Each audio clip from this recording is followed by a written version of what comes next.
Assalamu alaikum student, this is Kashif Anis and you are watching this video on gravitation। अच्छा जी, हम लोगों ने बेटा जैसे ये आपको ये पेज आपके सामने नज़र आ रहा है, इतनी डिस्कशन जो थी जी वो लास्ट वीडियो में हम लोग कर चुके हैं।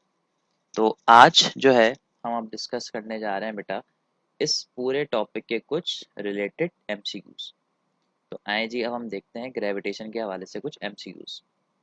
लेकिन देखें उन एमसीक्यूज को देखने से पहले पहले तो मैं आपको एक थोड़ा सा ओवरव्यू दे दूँ इस चीज़ का कि अब हम जब वेरिएशन ऑफ जी के जो है एमसीक्यूज करेंगे बेटा, तो सबसे पहले आपको एक ये चीज़ जो है समझनी पड़ेगी। और वो चीज़ है क्या जी, अगर मैं आपसे कहूँ कि भाई ये जो है अर्थ आ गई, ठीक है, और अब जो है हम इस अर्थ के हवाले से कुछ डिस्कशन करने जा रहे हैं। तो अब अगर आप इसको यहाँ पे देखें तो हो कुछ इस तरह से रहा है कि सेंटर से लेके यहाँ तक का जो डिस्टेंस है वो कहलाता है रेडियस ऑफ अर्थ। ठीक है बेटा, रेडियस ऑफ अर्थ। ठीक है, चलें जी, ये चीज़ तो यहाँ पे कंफर्म हो गई। और जो डिस्टेंस आप सरफेस से ऊपर की तरफ कवर करते हैं वो कहलाता है एच। ठीक है, और बेटा इसी तरह से यहाँ से लेके यहाँ तक ये जो टोटल डिस्टेंस आपको ऑब्जर्व होता है इसे हम लोग कहते हैं R E plus H. Clear है? और यहाँ पर जो ग्रेविटी होती है वो कहलाती है जी।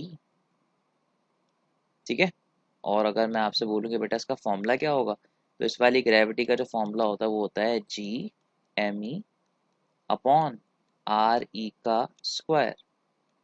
आर ई का स्क्वायर क्योंकि इसका डिस्टेंस जो है सेंटर से इस वक्त आर ई है ना, तो यहाँ पे आर ई स्क्वायर आता है। लेकिन अगर मैं इस पॉइंट पे चला जाऊँ तो बेटा यहाँ पर जो ग्रेविटी है वो हो जाती है जी एच भी कह सकते हैं, जी डैश भी कह सकते हैं, जी एच कहते हैं फॉर एग्जाम्पल। अब हम ये बात तो कर चुके हैं भाई हाइट पर जाए ग्रेविटी कम हो जाती है, कितनी कम हो जाती है। अब देखें यहाँ डिवाइड में वो डिस्टेंस आता है जो सेंटर से बॉडी तक का होता है। तो जब हम इस पॉइंट पे थे तो यहाँ से यहाँ तक का डिस्टेंस आ रही था, लेकिन अब जब हम यहाँ पे हैं तो बेटा यहाँ से यहाँ तक का डिस्टेंस आ रही है और फिर ये डिस्टेंस एच, तो टोटल कितना हो गया आर ई प्लस एच। तो इस जी एच का जो फॉर्मूला होगा वो बन जाएगा G M E upon M E upon R E plus H, और फिर ऊपर से क्या आ जाएगा इसका होल स्क्वायर। तो ये वो फॉर्मूलाज हैं जी जो यहाँ पर जो है अप्लाई होते हैं और इसके हवाले से जो है काम जो है यहाँ पे किया जाता है। अब कैसे करेंगे इनको, क्यों करेंगे, देखते हैं जरा चीज को। अब मैं जो हूँ एक क्वेश्चन आपके सामने रखता हूँ ताकि आपको जो है बात समझ में आए। अच्छा, डेप्थ के हवाले से कोई मसला नहीं, डेप्थ का क्वेश्चन होगा बहुत आसान जो है आता है, हम इसको डिस्कस कर लेंगे। आइए जी अब जरा इस क्वेश्चन को देखते हैं। क्या कहा जा रहा है कि वैल्यू ऑफ जी निकालो एक बॉडी की जिसको रेस कर दिया गया है 4 times to the radius of earth from the centre of earth. ठीक है, अब मैं आपको एक बात समझाता हूँ। अब समझिएगा हो क्या रहा है, थोड़ी सी कैलकुलेशन करनी है, ये आ रही है। अच्छा, आपने जो हाइट कवर करना शुरू करी है उसको मेजर करा है आपने सेंटर से, और सेंटर से आप ऊपर चले गए हैं कितने टाइम्स, इतने times, 4 times of the radius of अर्थ, यानी कि आपकी जो एच है वो बराबर हो गई किसके, 4 आर ई के। लेकिन आपने एक बात भूल गए, यहाँ से यहाँ तक जो डिस्टेंस था वो तो अर्थ की सरफेस पर आने में ज़ाया हो गया। अब जो रिमेनिंग डिस्टेंस बचा असल में वो 4 आर ई नहीं है, वो बल्कि कितना हो जाएगा 3 आर ई। तो अब जब आप यहाँ पे हाइट का फॉर्मूला लगाएंगे जो कि है G H is equals to G M E upon R E plus H का होल स्क्वायर, तो बेटा इस एच की जगह पे कभी भी आपको यहाँ पे डायरेक्टली वैल्यू पुट नहीं करनी बल्कि थोड़ी सी कैलकुलेशन करनी है। अगर ये क्वेश्चन फॉर एग्जांपल होता कि भाई आप जो है हाइट कवर कर रहे हैं फ्रॉम द सेंटर, मैं अगले क्वेश्चन में आपको करवा भी दूंगा, फ्रॉम द सरफेस, तो फिर आप उस हाइट को डायरेक्टली एच में पुट करते हैं। लेकिन आपने देखें यहाँ पर जो हाइट कवर की है वो सरफेस से नहीं करी बल्कि सेंटर से करी, तो इसमें से एक आरी जो है वो सरफेस पर आने में ज़ाया हो जाता है, क्योंकि भाई ये भी आ रही है और ये भी आ रही है, तो इसको और इसको बराबर ही कंसिडर किया जाएगा ना। एच तो यहाँ से शुरू हो रहा है और जब एक आ रही यहाँ से यहाँ तक ज़ाया हो गया तो बचा जो वो यहाँ पे रख दिया जाएगा। तो अब जब हम इसे सॉल्व करेंगे बेटा तो ये बन जाएगा G H is equals to G M E upon R E, H की जगह पे 4 मत रख दीजिएगा, नुमेरिकल गलत हो जाएगा, 3 रखेंगे और 3 को इसमें ऐड करेंगे तो बन जाएगा 4, तो बन जाएगा G M E upon 4 R E का स्क्वायर तो ये बन जाएगा GME अपॉन 16 RE²। और ये पूरी चीज़ जो है बेटा ऑलरेडी बराबर होती है जी के। तो आपके पास जो क्वेश्चन बन जाएगा वो बन जाएगा GH is equals to G upon 60। तो इस तरीके से क्वेश्चन जो है वो सॉल्व हो सकता है। आप लोग इसे कॉपी करें, फिर नेक्स्ट क्वेश्चन देखते हैं। हाँ जी, तो आप ये क्वेश्चन देखें बेटा। अब देखें जी, इस क्वेश्चन में आपसे कहा यह जा रहा है कि आपको जो है ग्रेविटी निकालिए। अभी तो सारे क्वेश्चन का मैंने कॉम्प्रिहेंसिव बना के सामने दिए, ग्रेविटी निकालनी है। और ग्रेविटी भी जो है डिस्टेंस पे निकालनी है। डिस्टेंस का मतलब हाइट होती है, तो बस आप हाइट समझा करें कि भाई हाइट आपसे जो है पूछी जा रही है। डेप्थ का सवाल तो अभी हमने करा ही नहीं है। डेप्थ जब करेंगे तो किस तरह से आता है बताऊंगा मैं। अच्छा जी, अब इसके दो पार्ट हैं। जो डिस्टेंस यहाँ पे कवर किया है वो रेडियस ऑफ अर्थ के 3 टाइम्स है, चलिए ये तो समझ में आ गया। लेकिन एक बार वो कवर किया है सरफेस से, दूसरी बार वो कवर किया है सेंटर से। तो मैं दोनों सिनेरियो बना देता हूँ। सही है जी। This is R E. अगर बेटा मैं सरफेस से 3 टाइम्स कवर करूं तो ये इस तरह से होगा। तो टोटल कितने आ रही हो गए? 4। लेकिन अगर मैं वो डिस्टेंस सरफेस की बजाय सेंटर से कवर करूं तो होंगे तो 3, लेकिन एक तो जाया हो गया, तो बचे कितने? 2। तो टोटल कितने हो जाएंगे फिर? ये 3 आ रही। तो टोटल आप डायरेक्टली ऐसे ही पुट कर लें, वरना फॉर्मूले में निकाल के पुट कर सकते हैं। तो बस आपको ना असल में ना इस एच को मालूम करना होगा। अब देखें कैसे करूंगा। फॉर एग्जाम्पल अगर मैं सरफेस के लिए इस क्वेश्चन को जो है सॉल्व कर रहा हूँ तो फॉर्मूला बन जाएगा GH is equals to GME upon RE plus. अब देखें एच की जगह डायरेक्टली से पुट कर देंगे, आपने सरफेस से कवर किया। बेटा सॉल्व करने के बाद ये पुराना वाला आंसर ही दे देगा मुझे। GME अपॉन ये 1 + 3 4 हो जाएगा, 4 का स्क्वायर 16 RE हो जाएगा। ऐसे ही होगा ना। तो वही आंसर आ गया जो मैंने पहले आपको करवाया था। ठीक है। लेकिन अगर आप इसको फॉर एग्जांपल सेंटर से करते हैं तो देखें सेंटर के लिए आप देखें फिर वही पुराना वाला काम करना पड़ेगा। बस सेंटर के लिए आप हमेशा ना एक जुमला याद रखें।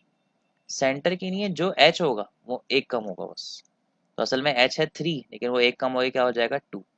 तो हो जाएगा RE, और यहाँ पे आप रखेंगे 2RE का स्क्वायर। तो बेटा 2 + 1 3, और 3 का स्क्वायर कर लेंगे तो ऑटोमेटिकली आंसर आ जाएगा यहाँ पे 9RE²। अब इसको जो है बराबर रख देंगे किसके? जी के। और ये 9 ऐसे ही आ जाएगा। तो देखिए कितना फर्क पड़ रहा है आंसर। तो ज़रा इस बात का ख्याल रख लीजिएगा ताकि आपके पास ये क्वेश्चन जो है वो बहुत आसानी से आपके सामने सॉल्व हो जाए। तो अब देखिए इसमें जितने भी क्वेश्चन हैं उसमें मैंने किसी में भी वो वाला जो डेप्थ वाला हाइट वाला फॉर्मूला था इसमें एच कम था वो वाला भी यूज़ नहीं किया, क्योंकि वजह मैं बता चुका हूँ आपको। सही है ना बेटा। तो इस तरीके से क्वेश्चन जो है वो सॉल्व हो जाते हैं। तो आप इसे कॉपी करें। अब हम सॉल्व करेंगे डेप्थ वाला क्वेश्चन। अब जो डेप्थ का सवाल आता है बेटा वो पढ़ के बिल्कुल आपको समझ में आ जाएगा भी करना है क्या। क्या कह रहे हैं कि भाई डेप्थ जो है वो ये डेप्थ निकालो जिस पर ग्रेविटी जो है वो अर्थ की ग्रेविटी का 1/3 हो जाए। अब डेप्थ का फॉर्मूला डायरेक्टली अप्लाई कर लें। तो डेप्थ का फॉर्मूला भी हमने पढ़ा था, GD is equals to 1 - D/RE whole multiply by G. अब क्या ये रहे हैं कि इस डेप्थ पे जाने पर जो ग्रेविटी है 1/3 हो रही है, यानी कि ग्रेविटी ऑफ डेप्थ जो है वो बराबर है 1/3 of the gravity of earth के। तो यहाँ पे आ जाएगा 1/3G is equals to 1 - D/RE whole multiply by G. G से जी क्या हो जाएगा? कैंसिल। और बेटा अब जो चीज़ बचेगी वो क्या बचेगी जी? 1/3 इज इक्वल्स टू 1 - D/RE। इसको उधर फेंक दें, उसको इधर बुला लें, तो ये बन जाएगा D/RE इज इक्वल्स टू 1 - 1/3। अब एलसीएम लेना आसान है, 3 1 3 -1। तो बेटा जो आंसर बनेगा वो बन जाएगा D/RE इज इक्वल्स टू 2/3। ठीक है ना। बस आर ई को मल्टीप्लाई करते जो डेप्थ है वो आ जाएगी 2/3 of the radius of earth के। ठीक है। तो इस तरीके से ये वाला जो क्वेश्चन है बहुत आसानी से सॉल्व हो सकता है। बस आपको इस तरह का जो है तरीका समझना पड़ेगा। बस वैल्यूज हैं, पुट कर दें, सॉल्व कर दें, आंसर आ जाएगा। अब देखिए जी, मैं आपको इसका एक और तरीका भी सिखा सकता हूँ। वो तरीका क्या है ज़रा देखते हैं। इसको हम लोग बोलेंगे शॉर्टकट डेप्थ का। शॉर्टकट। अब वो शॉर्टकट क्या है मैं आपको समझाता हूँ। अगर डेप्थ का क्वेश्चन है और आपको डेप्थ निकालनी है तो आपको करना है सिर्फ, आपको यहाँ पर सिर्फ एक काम करना है। वो काम क्या है जी? आए ज़रा देखते हैं।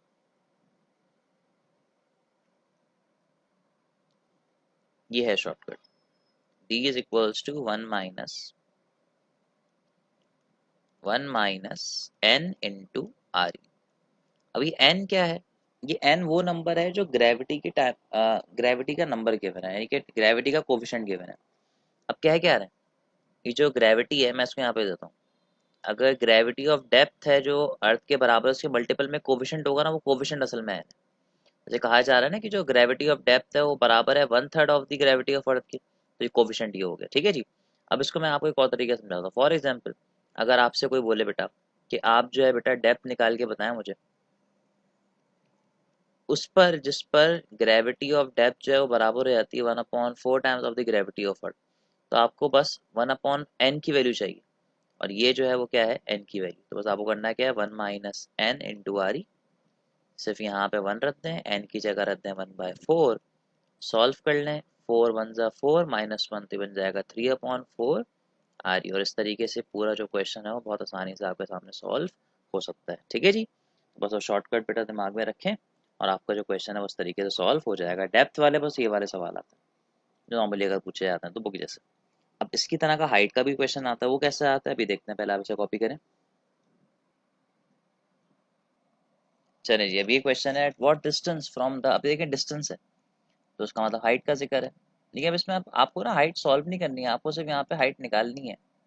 Eight what distance from the surface of earth will the gravitation acceleration reduce to 1/3, यानी कि अब जो हाइट वाली ग्रेविटी है वो बराबर हो गई 1/3 ऑफ। ठीक है। अब आप इसको सॉल्व करने के लिए बेटा एक तो ये वाला फॉर्मूला अप्लाई कर सकते हैं, लेकिन जब आप ये वाला फॉर्मूला अप्लाई करेंगे तो आपको लगेगा भाई ये क्वेश्चन काफ़ी लंबा हो रहा है, क्योंकि आप इसकी जगह पे पूरी वैल्यू पुट करेंगे, फिर इसको रखेंगे, फिर इसको रखेंगे, फिर सॉल्व करेंगे। मैं चले करके दिखाया तो क्वेश्चन सॉल्व ताकि आपको आसानी हो जाए। जी एच की जगह पे पूरा फैक्टर बिठा दें, तो बन जाएगा G M E upon R E plus H का whole square is equals to 1/3। G का फॉर्मूला क्या होता है, जी का फॉर्मूला होता है G M E upon R E का स्क्वायर। ये पूरा इससे कैंसिल, चलें इसको उधर ले जाते हैं, इसको उधर ले आते हैं, तो ये पूरा फैक्टर इधर जाएगा, इधर आएगा, तो ये बन जाएगा 3 आर ई का स्क्वायर, और ये बन जाएगा आर ई प्लस एच का होल स्क्वायर। ठीक है। अब देखें, मुझे डिस्टेंस निकालना है कहाँ से, सरफेस से। ठीक है, सरफेस से जो है मालूम करना है जी डिस्टेंस। अच्छा, अब सरफेस से जब डिस्टेंस मालूम करना हो बेटा, तो हमेशा एक बात आपको मैं याद दिलाता हूँ। अभी मैंने आपसे जो डायग्राम बनवाई थी उसमें मैंने कहा था कि सेंटर से जो डिस्टेंस होता है हाइट तक, वो होता है आर ई प्लस एच। अभी आपने थोड़ी देर पहले देखा था। लेकिन जो सरफेस से हाइट तक का डिस्टेंस होता है वो सिर्फ क्या होता है, एच होता है। उसका मतलब आपको सिर्फ यहाँ पे एच निकालना है, तो आप इसको यूँ लिख सकते हैं, आर ई प्लस एच का whole square is equals to 3 R E. अब स्क्वायर हटा तो यहाँ से भी स्क्वायर हट जाएगा, लेकिन यहाँ पे रूट आ जाएगा, ऐसा होगा ना। तो आंसर आ गया R E plus H is equals to √3 R E. अच्छा बेटा, ये वो डिस्टेंस है जो आर ई प्लस एच से निकला, और are E plus H distance होता है फ्रॉम द सेंटर। तो ये डिस्टेंस निकला है अर्थ के सेंटर से। लेकिन अगर आपको सिर्फ सरफेस से डिस्टेंस चाहिए तो आपको क्या करना है, कुछ भी नहीं करना, सिर्फ बहुत छोटा सा काम करना है। एच निकालना है, तो ये प्लस उधर जाके माइनस, तो एच किसके बराबर हो जाएगा, एच बराबर हो जाएगा √3 R E minus R E के। √3 की वैल्यू आपको याद करा चुका हूँ, 1.7 R E minus R E. इसका कोफिशिएंट 1.7, इसका कोफिशिएंट 1, तो 1.7 में से 1 चला गया तो बचा क्या, 0.7 आ रही है बात समझ में। तो इस तरीके से क्वेश्चन सॉल्व होता है। अब देखिए काफ़ी लेंदी वर्किंग है, अब इतनी वर्किंग थोड़ी करनी है एप्टीट्यूड में, हमें तो शॉर्टकट चाहिए। तो बेटा इसका भी शॉर्टकट जो है मैंने बना के रखा हुआ है, और वो शॉर्टकट है हाइट का शॉर्टकट। क्या शॉर्टकट है जी, जब भी आपसे पूछे ना एट व्हाट डिस्टेंस, डेप्थ का तो मैंने बता दिया था, इसका भी सुन, तो आपको निकालना तो यही होगा आर ई प्लस एच, यानी कि आपको डिस्टेंस शॉर्टकट काम करेगा सरफेस से, सॉरी सेंटर से ही। लेकिन आप इसको सरफेस में कन्वर्ट कर सकते हैं, आपको सिर्फ एक आर ई को माइनस करवाना है। शॉर्टकट क्या है, √1/n इंटू आर ई। अब एन की वैल्यू क्या है, वही है जो ग्रेविटी की हाइट वाला कंडीशन गिवन होगी ना। तो ओरिजिनल ग्रेविटी का जो कोफिशिएंट होगा, जो आपको ग्रेविटी ऑफ हाइट देगा, उस कोफिशिएंट की वैल्यू उठा लें। जैसे यहाँ पर जो कोफिशिएंट की वैल्यू देखें वो क्या है, ये है ना 1/3, तो पुट कर दें, तो ये क्या बन जाएगा, R E plus H is equals to √1/1/3 into R E. अब दो डिनोमिनेटर है तो ये पलट के ऊपर आ जाएगा, और जब ये 1/3 ऊपर आएगा तो ये रेसिप्रोकल होकर क्या बन जाएगा, √3। तो आप देख सकते हैं जो काम आपने इतनी मेहनत से किया डायरेक्टली वही काम आ गया। लेकिन इस वक्त जो ये वाली हाइट है ये कहाँ से आई है बेटा, सॉरी ये कहाँ से आई है, सेंटर से, सेंटर से आई है। और अगर आपको ये यही वाली जो हाइट है वो कहाँ से निकालनी है, सरफेस से निकालनी है, तो उसके लिए आपको सिर्फ इस आर ई को उधर ले जाके माइनस करना पड़ेगा। तो ये बन जाएगा √3 R E minus R E. तो देखें पूरा वही क्वेश्चन जो आपके सामने आ जाएगा। आई बात समझ में। तो बस ये एक शॉर्टकट है बेटा जो आपको याद करना पड़ेगा, हाइट के नहीं है। और इससे पहले वाला जो शॉर्टकट था वो किसके लिए था जी, डेप्थ के लिए था। तो इस तरीके से क्वेश्चंस होते हैं और आप इस तरीके से इन क्वेश्चंस को बहुत आसानी से सॉल्व कर सकते हैं। ठीक है, तो पहले हमने किए डेप्थ वाले क्वेश्चंस, हाइट वाले क्वेश्चंस, और फिर हमने ग्रेविटी वाले क्वेश्चंस किए थे, हम बॉडी को हाइट पर लेके जाते हैं। ये सारे थोड़ा सा न्यूमेरिकल होते हैं जो हम सॉल्व करते हैं। चलिए बेटा इसको जरा देखें। अब ये जो क्वेश्चन है वेट के हवाले से, मैं आपको ये भी सॉल्व करके दिखाता हूँ। एक आदमी का वेट है सरफेस ऑफ द अर्थ पे, यानी कि जो अर्थ का वेट है वो कितना गिवन है जी, 990 Newton. What will be its weight at a distance of, अच्छा आपको वेट ऑफ हाइट निकालना है, हाइट पे जो वेट है वो निकालना है, और डिस्टेंस कितना गिवन है, equal to the earth diameter above the earth radius, यानी कि जो h है वो बराबर है, अच्छा अबव द अर्थ सरफेस, इसका मतलब इसमें हमें सेंटर से नहीं निकालना, सरफेस से निकालना, तो हमें कम करने की जरूरत नहीं। अच्छा यहाँ पे जो हाइट है वो डायमीटर ऑफ अर्थ के बराबर है, और डायमीटर ऑफ अर्थ पे कितने रेडियस होंगे बेटा, 2 टाइम्स ऑफ द रेडियस होगा ना। तो भाई सबसे पहले तो आप एक बात समझें, वेट ऑफ हाइट का फॉर्मूला हो जाएगा mgh, तो पहले जी एच निकाल लेते हैं। बेटा जी एच को निकालने का फॉर्मूला तो आसान है, GME upon RE plus H का होल स्क्वायर। एच की जगह पे क्या आ जाएगा जी, GME upon RE plus H की जगह पे आएगा ये। अच्छा अगर ये मैंने सेंटर से निकाला होता तो मैं एक कम कर देता, 1 रख देता यहाँ पे, लेकिन सरफेस से तो 2 पूरा कर दिया। 2 + 1 3, 3 का स्क्वायर 9, तो ये बन जाएगा GME अपॉन 9 RE का स्क्वायर, और ये पूरी चीज किसके बराबर होती है, जी के बराबर होती है, और ये बराबर हो गया किसके, GH के। ठीक है, तो एक तो भाई ये चीज यहाँ पर जो है आके पूरी हो जाएगी। अब आप डायरेक्टली इसको पुट कर दें, तो हमारे पास जो फॉर्मूला बन रहा था वो क्या था, weight at height is equals to m into gravity at height. m ऐसे रख दिया, ग्रेविटी ऑफ हाइट की जगह पर रख दिया G/9। अभी जो mg है असल में किसके बराबर है, ये mg बराबर है वेट के, और डिवाइड में क्या आ गया, 9 आ गया। तो आपने एक बात समझी, जो रेशो ग्रेविटी का है वही वेट का है। अगर आप उतना ना सोचे समझे तो आप इस तरीके से सॉल्व कर लीजिए जिस तरह से मैं कर रहा हूँ, फटाफट आपका आंसर आ जाएगा। अब देखें वेट की वैल्यू तो आपको ऑटोमेटिकली गिवन है, कितनी है, 990 डिवाइड बाय 9, कैंसिल हो गया तो ये आंसर आ जाएगा 110 न्यूटन। चेक करते हैं ऑप्शन में है, हाँ जी ऑप्शन में है आपके पास। आ रही है बात समझ में। तो इस तरह से भी क्वेश्चन आ सकता है, जो आता है 500 रुपये क्वेश्चन है ये। तो आपके पास अभी क्वेश्चन आया तो आप उसको बआसानी सॉल्व कर सकते हैं बेटा। ठीक है जी, तो आप लोग उसे कॉपी करें। अच्छा जी, अब हम एक छोटे से टॉपिक की तरफ आ गए, इसका नाम है वेटलेसनेस। अब ये वेटलेसनेस क्या होती है, आए ज़रा देखते हैं। हाँ जी, तो आप इस डायग्राम में देख सकते हैं, वेटलेसनेस असल में बेटा एक टर्म है जो हम तब यूज़ करते हैं जब किसी बॉडी के ऊपर लगने वाली जो फोर्सेस हैं वो हो जाएं आपस में क्या जी, बैलेंस्ड, और इनमें जो फोर्स है उसका नाम होगा वेट। अगर हम वेट को किसी भी दूसरी फोर्स से बैलेंस कर लें तो जो नेट फोर्स होती है उसका आंसर ज़ीरो हो जाता है, और जिस पर ये ज़ीरो होता है उस बॉडी को ऐसा लगता है कि उस पर अब कोई फोर्स लग ही नहीं रही। मैं आपको इसको यूँ बताना चाहूँगा, जैसे फॉर एग्जांपल एक बड़ी सिंपल सी एग्जांपल समझते हैं।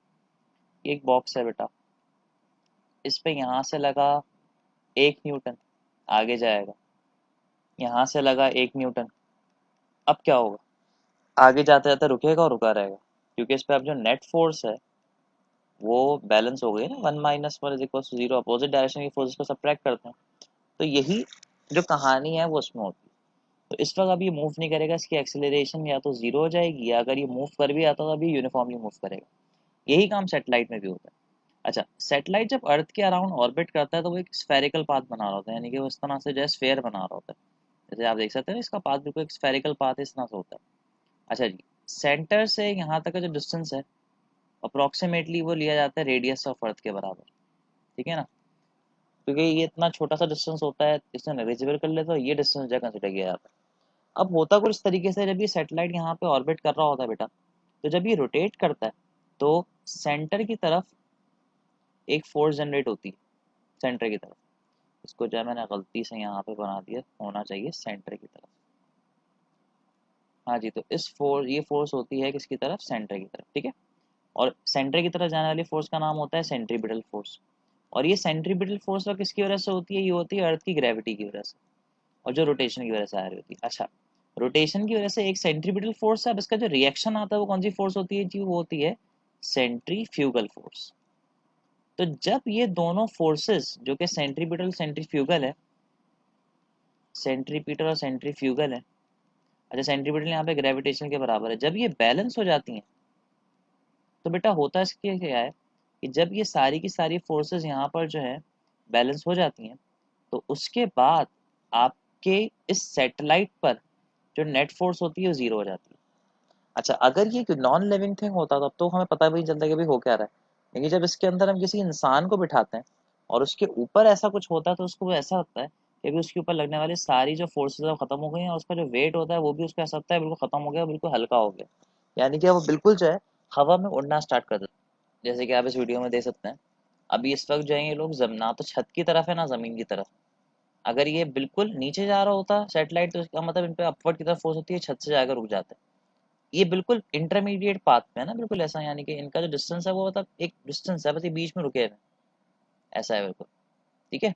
यानी कि इनके ऊपर यहाँ से नीचे लग रही है ग्रेविटेशनल फोर्स, लेट सपोज, और इस फोर्स को बैलेंस कर रही है ऊपर लगने वाली सेंट्रीफ्यूगल फोर्स, जिसकी वजह से इनकी नेट फोर्स जो है वो जीरो हो चुकी है। और ये जो ग्रेविटेशनल फोर्स है असल में इनका वेट भी हो सकता है, सही है ना। तो इसी वजह से अब ये लोग कोई अपना वेट फील नहीं कर रहे, और इस कंडीशन को कहते हैं जी हम लोग क्या, वेटलेसनेस, ठीक है जी। तो वेटलेसनेस के हवाले से बेटा ये कहानी जो है होती है, जो आपको पता होनी चाहिए। और आए जरा इसको और डिस्कस कर लेते। तो डेफिनेशन बेटा मैं इसकी आपको ही बता सकता हूँ। When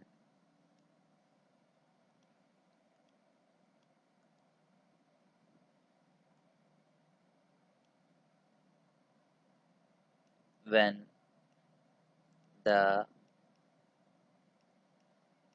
gravitational gravitational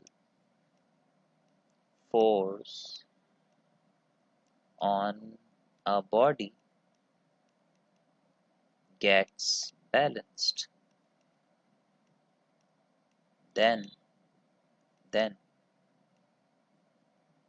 the body will be in state of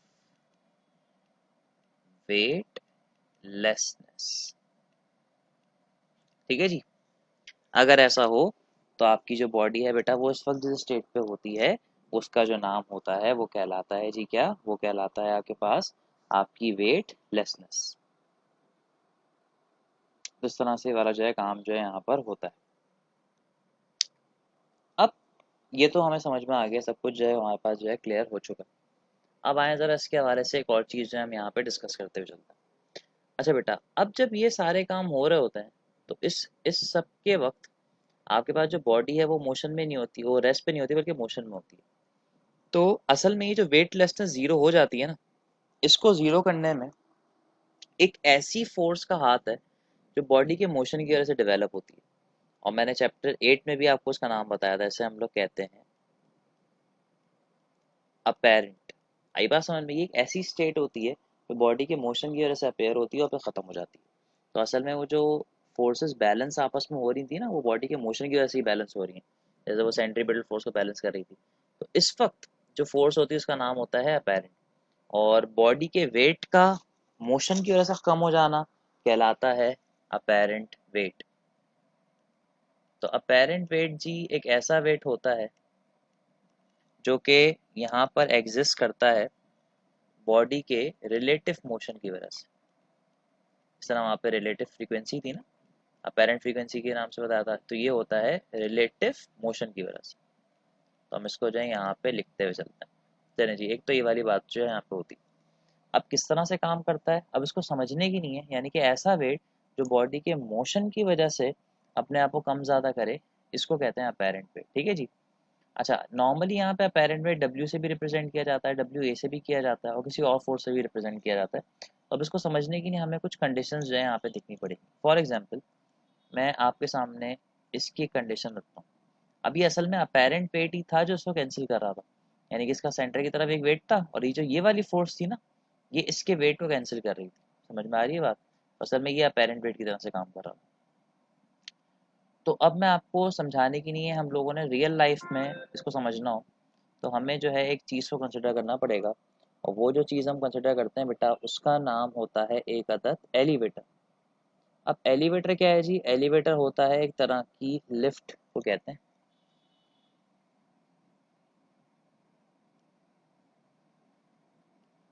ये लिफ्ट आ गई, ठीक है। अच्छा, ये लिफ्ट जो है ऊपर से बंधी हुई और उसके अंदर एक सामान रखा हुआ कुछ, फॉर एग्जाम्पल, ठीक है। पहले जो है भाई, वो लिफ्ट जो है उसको हमने कंसिडर किया कि वो किस पे बेटा? रेस्ट पे। तो अब क्या होगा?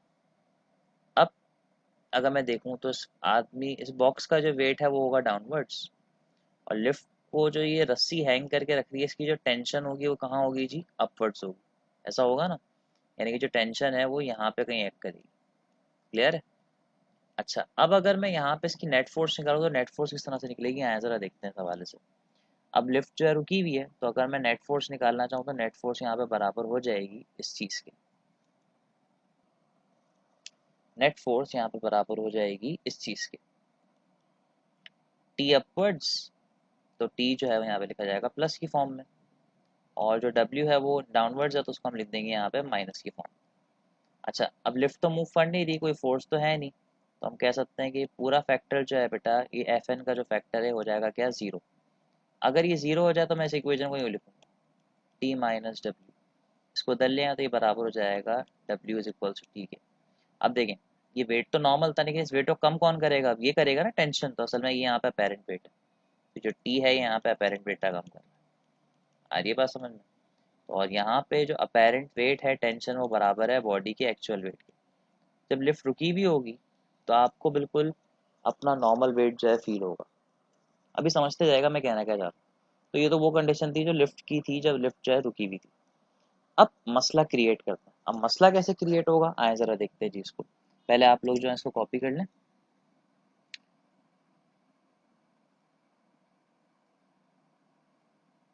अच्छा जी, अब जो है हम लिफ्ट को मूव करवाते हैं, यानी कि ये मैंने दोबारा से बेटा एक एलिवेटर कंसिडर कर लिया।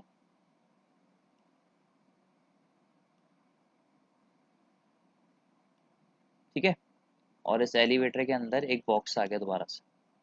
ये एलिवेटर फिर रस्सी से जो है हैंग कर रहा है और उसके अंदर जो है क्या एग्जिस्ट करती है? टेंशन। लेकिन अब जो है इसे ऊपर खींचा जा रहा है, ये ऊपर जा रही है। ठीक है, यानी कि इसकी जो नेट फोर्स है उसमें अपवर्ड वाली जो टेंशन है वो इतनी ज़्यादा है कि वो उस फोर्स को ऊपर ले जा रहा है, और इसके ऊपर जाने की जो एक्सेलरेशन है वो ए है। अब उसको कैसे सॉल्व करेंगे, आए ज़रा देखते हैं। तो अब हम लिख सकते हैं कि ये जो केस है वो है मूविंग अपवर्ड्स।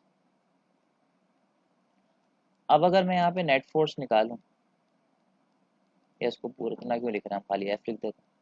ये बराबर हो जाएगा टी माइनस डब्ल्यू के।